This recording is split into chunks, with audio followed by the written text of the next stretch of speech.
কোম্পানির প্রোফাইল নিয়ে একটু আলোচনা করে যাই। আমাদের কোম্পানির ফাউন্ডার ডক্টর লিম সিওজিন, ধাতুক ডক্টর লিম সিওজিন।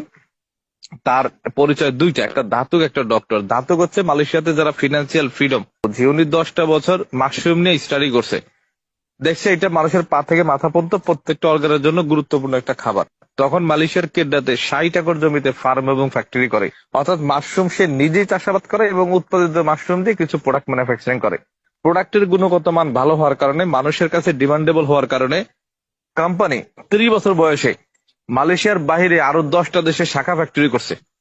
চীন, Indonesia, Mexico, India, Korea, Dubai, Peru, Morocco, Nepal এবং বাংলাদেশ।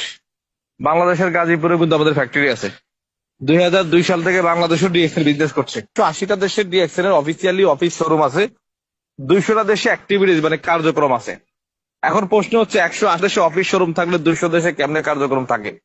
দেখেন, ফ্রান্সে বা মালদ্বীপে এইসব কান্ট্রিতে আমাদের কিন্তু অফিস বা শোরুম নাই, কিন্তু অনলাইনে প্রোডাক্ট পারচেস করলে স্পেন থেকে বা মালয়েশিয়া থেকে প্রোডাক্ট ডেলিভারি দেয়।